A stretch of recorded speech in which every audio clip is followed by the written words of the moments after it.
जनता party परिवार के लोगों से मिलकर के मुझे अत्यंत प्रसन्नता भी है। हम सब जानते हैं कि चुनाव की बेला चालू हुई है और चुनाव की बेला में यद्यपि ये बात सही है कि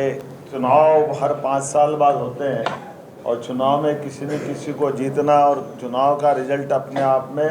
अगली सरकार के लिए लालायित करता है, अगली सरकार के लिए बुलाता है।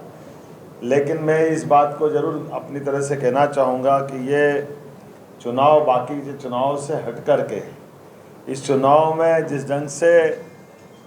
माननीय मोदी जी ने अपनी भूमिका रखी है, उस भूमिका को अगर पूरे देश के लोग देख रहे हैं, देश तो क्या दुनिया देख रही है। एक ऐसे व्यक्तित्व के नाते से मोदी जी चुनाव लड़ रहे हैं जिसको मैं अपनी भाषा में कहूँ कि उनको लड़ नहीं रहे, हम उनको लड़ा रहे हैं। हमारे पूरे देश की बेहतरी के लिए हम उनको ये मौका दे रहे हैं। उनके स्वयं के जीवन का इस चुनाव से एक ऐसा व्यक्ति जिसने अपने जीवन का क्षण क्षण इस देश के लिए बलिदान कर दिया, इस देश के लिए कुर्बान कर दिया। उनका स्वयं का अपना खुद का इस पद से उस पद से क्या संबंध। 2 बार वो प्रधानमंत्री बने, 3 बार वो गुजरात जैसे समर्थ आर्थिक दृष्टि से बहुत संपन्न राज्य के मुख्यमंत्री बने, लेकिन एक बहुत निश्चल भाव से,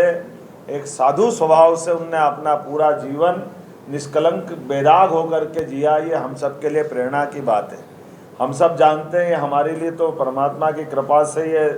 भारत की संस्कृति सनातन संस्कृति के कारण जानी जाती है। इसलिए जीवन के ऐसे कई उदाहरण हमारे भगवान राम के, भगवान कृष्ण के, उनके काल से भरे पड़े, जिसके कारण से भारत का नाम दुनिया में एक अलग प्रकार से जाना जाता है। मुझे इस बात की प्रसन्नता है। अभी और कोई मौका होगा तो लंबी बात करेंगे, लेकिन निर्वाचन की इस बेला में 10 साल का मूल्यांकन अगर मोदी जी का करेंगे तो जीवन के वो सब क्षेत्र के अंदर मोदी जी की सरकार का प्रभाव आया, जिसके लिए इतने बड़े देश में 10 साल की समय सीमा बहुत कम पड़ती है। लेकिन बहुत जल्दी हम इस बात को देख लेंगे कि 10 साल के अंदर 70 साल की समस्याओं का समाधान करके निकाल देना और पूरे देश को एकजुटता के साथ साथ में रखना, ये अकेला कोई एक प्रधानमंत्री कर सकते हैं, वो श्रीमान यशस्वी नरेंद्र मोदी जी,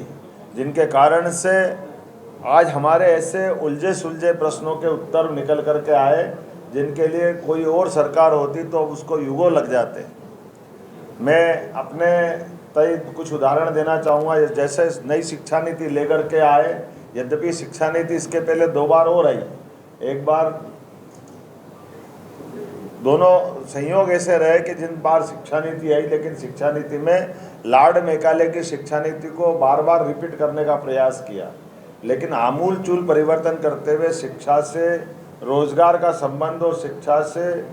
व्यक्ति के व्यक्तित्व निर्माण का संबंध, ये दोनों दृष्टिकोण से देखें, लेकिन उसकी सनातन से रास्ते के साथ गहरे जुड़ने का काम भी किया। मुझे इस बात की प्रसन्नता है कि शिक्षा नीति भारत सरकार की लागू हुई 2020 में और सबसे पहले लागू किया हमारे अपने प्रदेश में जब मैं स्वयं शिक्षा मंत्री था। हमने अपनी शिक्षा मंत्री से, जैसे अंग्रेज़ों के समय से लगा करके कांग्रेस के समय तक, कितना दुर्भाग्य की बात कहेंगे कि हमारे अपनी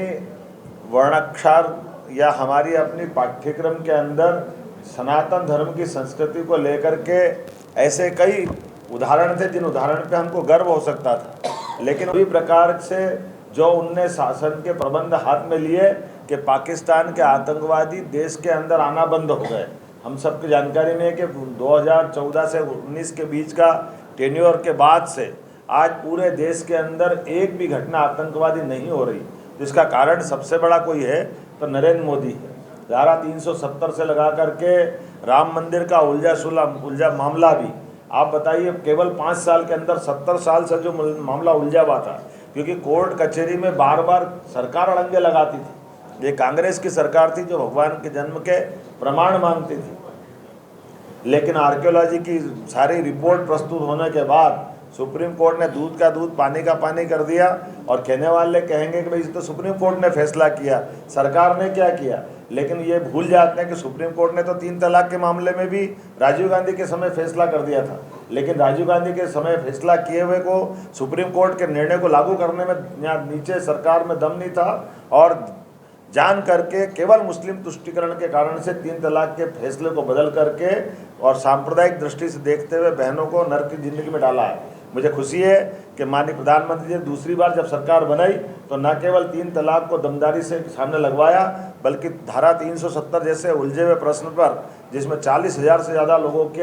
हत्याएं हो चुकी और कश्मीर के माध्यम से पूरा अपना देश अशांत रहता था, आज की स्थिति में वही याद करें उस समय जब कांग्रेस ने कहा खून की नदियाँ बह जाएगी,